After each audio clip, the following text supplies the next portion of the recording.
3.2 NCERT है ना, NCERT. चलो भाई यहाँ पे ध्यान देते हैं, कौन सा नंबर है क्वेश्चन, 20 नंबर।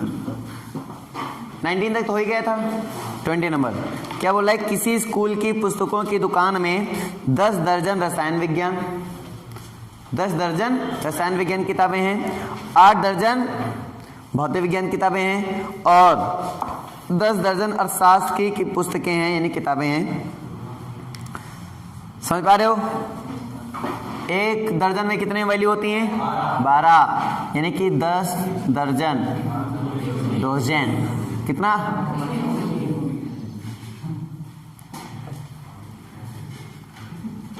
तो इसका हो जाएगा 10 × 12 यानी कि कितना हो जाएगा 120 बुक्स। ये तो समझ आ गया, नहीं आ गया, आ गया। ये किसका है, केमिस्ट्री है, फिजिक्स का है, ये केमिस्ट्री का है, तो ये हो जाएगा मेरे पास केमिस्ट्री। उसके बाद दूसरा कौन है भाई मेरे पास, बोला है कि 8 दर्जन भौतिक विज्ञान, 8 दर्जन भौतिक विज्ञान यानी कि 8 × 12 यानी कितना, 96 बुक्स किसकी आ जाएंगी, ये फिजिक्स।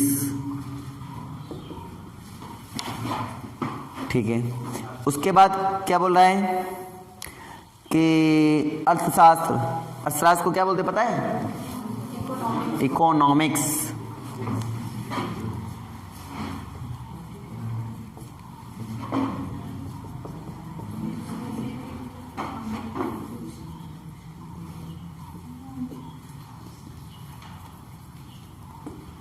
इकोनॉमिक्स की स्पेलिंग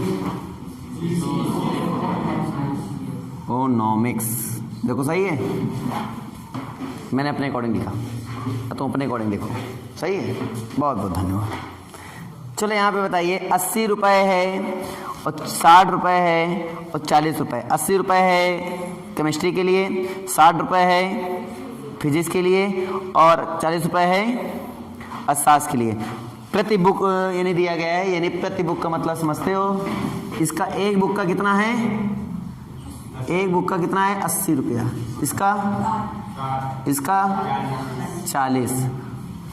सिंपल कैलकुलेशन है, सबको समझ में आ रहा है नहीं आ रहा है, तो बताओ कुल कितनी धनराशि प्राप्ति होगी बेचने से दुकान को, कुल कितनी, यानी कि कुल कितने रुपए मिल जाएंगे बताओ।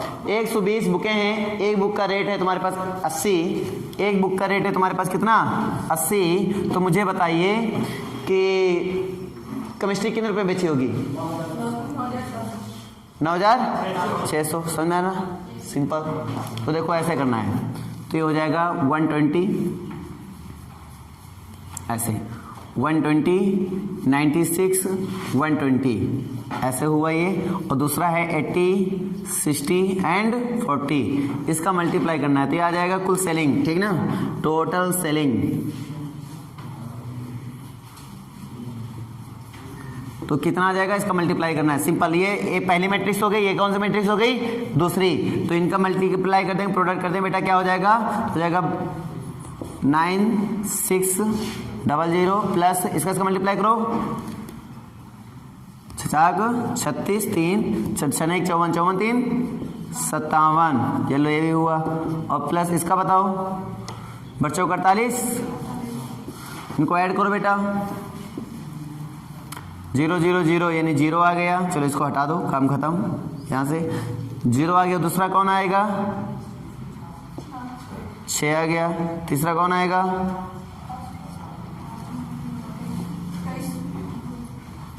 साइड से जोड़ना, कितना आया, 6 6 12 1 13 8 3 11 है ना, यानी कि 21, और 4 2 6 6 5 11 11 19 20, ये बच्चे काउंट कर लो,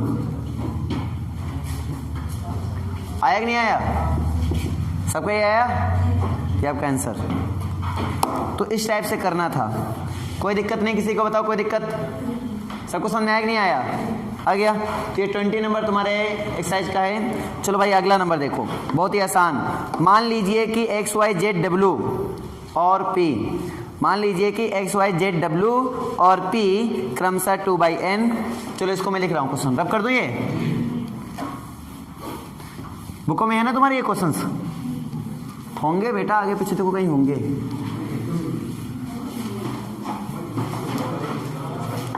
चलो करा देंगे। x जो है इसमें ध्यान दो, x जो है x का ऑर्डर है 2/n का, x का ऑर्डर 2/n। y का जो ऑर्डर है वो है कितना 3/k का, 3/k। ठीक है, z का जो ऑर्डर है वो है 2/p, 2/p। ठीक है, और z के बाद कौन है यहाँ पर w, w का ऑर्डर है n/3, w का ऑर्डर है n/3। उसके बाद p का ऑर्डर है p/k, p का ऑर्डर है p/k। ठीक है, तो क्वेश्चन मुझसे क्या बोल रहा है, नीचे दिए गए 21 और 22 में से सही विकल्प चुनिए, मतलब ऑब्जेक्टिव टाइप क्वेश्चन है यहाँ पर देखा जा रहा है। देखो पहले बोल रहा है py प्लस, पहला प्रश्न देखिए 21 नंबर है ना, इसका 21 नंबर में ध्यान देने वाला हूँ। 21 बोला है py प्लस wy, क्या py प्लस wy। ठीक है, py प्लस wy, बहुत ही सिंपल बोला ये इसको परिभाषित होने के लिए, मतलब ये डिफाइन होने के लिए बताइए कि n के p में क्या प्रतिबंध हो सकता है। मतलब आपको ये देखना है कि n p और k के लिए क्या क्या वैल्यू हो सकती है। ऑप्शन इन्होंने दिया है, पहला ऑप्शन दिया है कि k इक्वल टू 3 और p इक्वल टू n।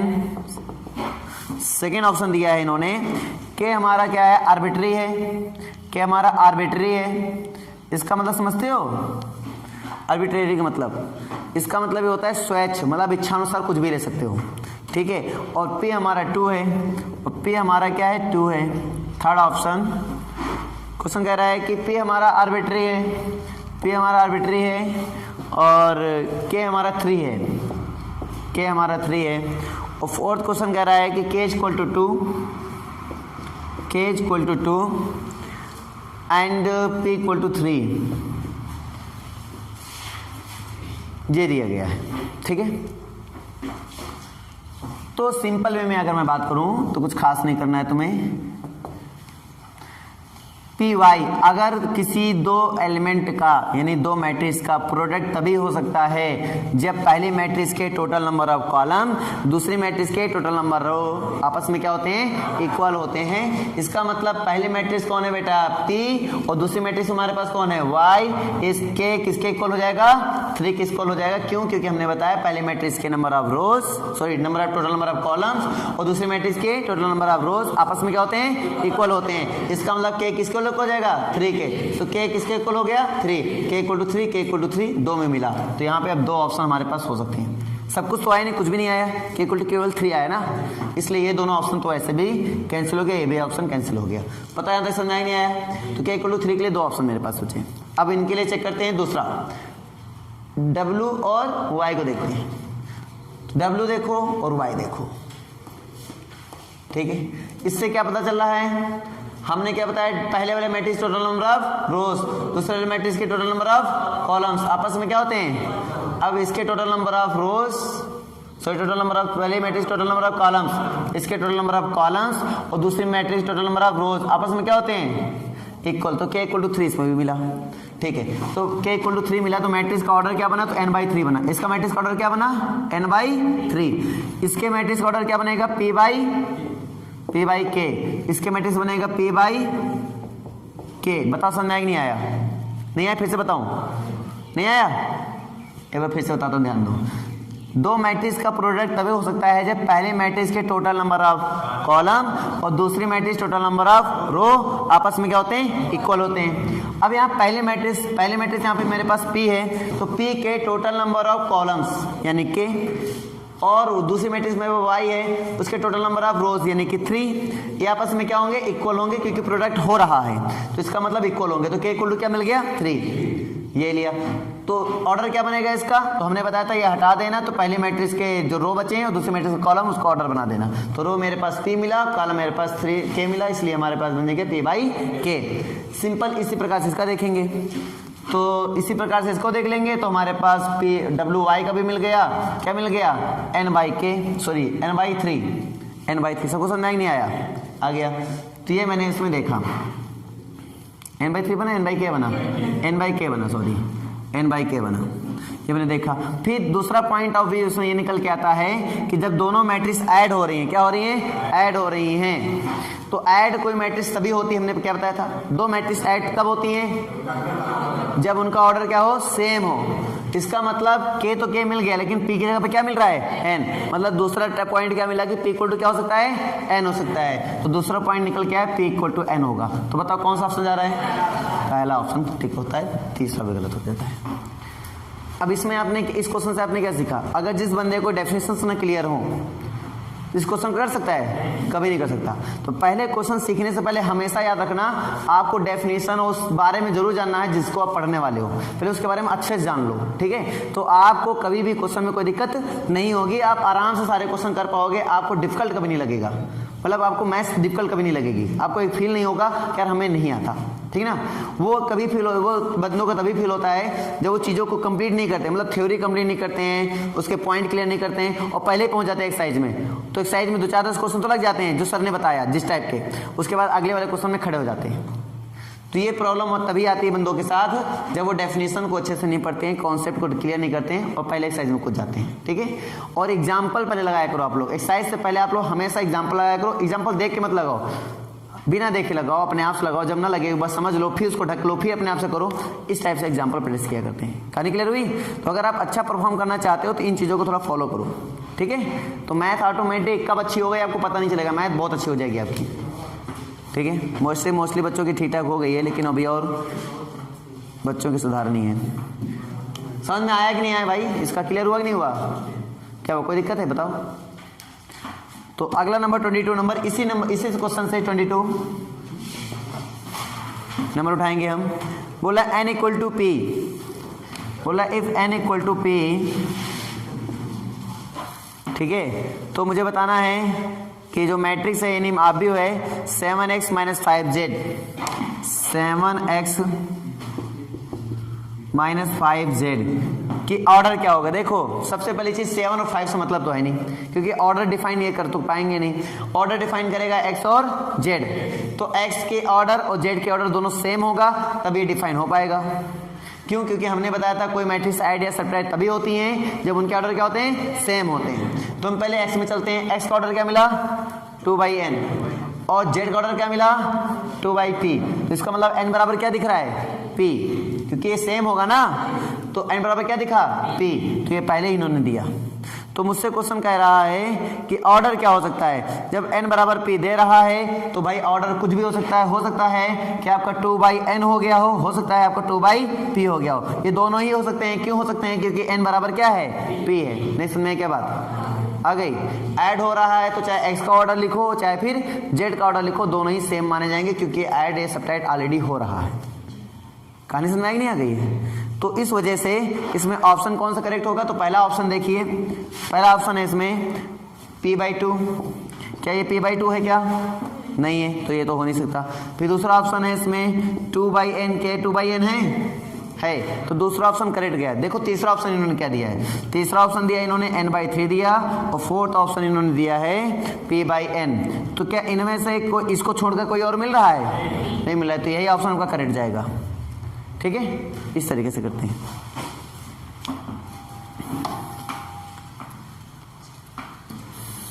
किसी कोई दिक्कत हो बता दो भी तो समझा दिया जाए। सबको समझ में आया कि नहीं आया? आ गया। चलो मैं आपकी बुक लेता हूँ, चलो आप अपनी बुक लाओ भाई, उसमें जो डाउट हो उनको डिस्कस कर लिया जाए। अब थोड़ा आगे बढ़ेंगे।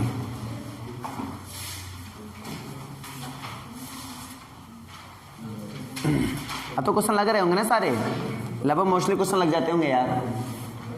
लाइए जल्दी लाइए।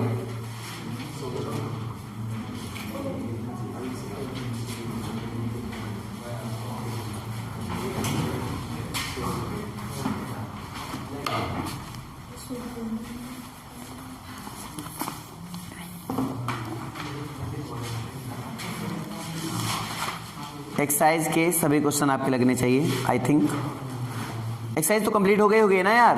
4.2 कंप्लीट हुई नहीं हुई आपकी? कंप्लीट देखो कहाँ से कहाँ तक हो गई। हाँ 16 नंबर। इसमें क्या दिक्कत है, अल्फा बीटा जो लिखा है, तुम लोग रहोगे मोर के मूर्खी, चाहे इतना अच्छा पढ़ा दो, ये इस टाइप का क्वेश्चन हो चुके हैं इसमें। चलो मैं बताता हूँ, फिर भी बता देता हूँ। अच्छा, बच्चों को दे दो, बहुत कुछ दे दोगे, ठीक है, लेकिन बच्चे रहेंगे पीछे, एकदम बहुत ही पीछे रहेंगे। पता है आपको, सब कुछ मैंने दे दिया है, इतने क्वेश्चन कराने में मैंने सब कुछ तुम्हें दे दिया है, ठीक है, फिर भी आप लोग कहाँ रह गए, पीछे रह गए। ये एनसीईआरटी में शायद एग्जाम्पल होगा, क्योंकि ये एक्सरसाइज में नहीं मिला, जाहिर बात एग्जाम्पल होगा। कॉस अल्फा, ये भी एनसीईआरटी क्वेश्चन है, ठीक है, कॉस अल्फा साइन अल्फा और माइनस साइन अल्फा, और क्या है, कॉस अल्फा। तो ये क्वेश्चन पूछा भी गया है, 2004 में पूछा गया है। वाह भाई वाह, बहुत ही साल पहले पूछा गया था, तब तो तुम लोग पैदा हुए होगे, है ना, तब ये पूछा गया था।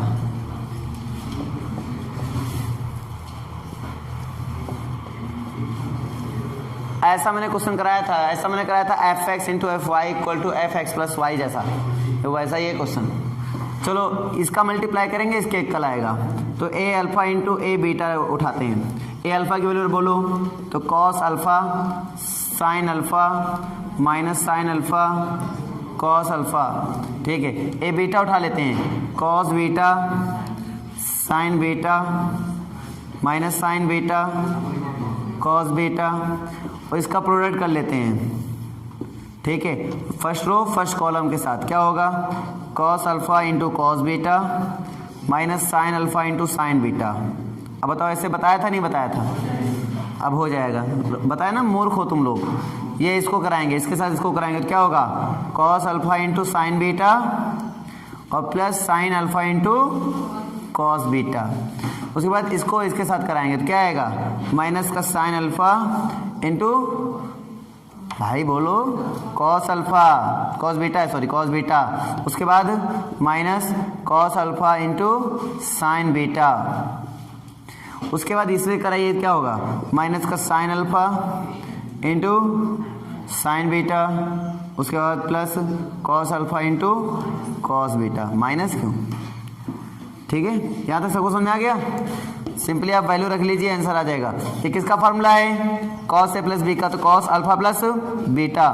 ये किसका फॉर्मूला है, साइन अल्फा प्लस बीटा ना, तो sine alpha plus beta, sine A plus B का फॉर्मूला है।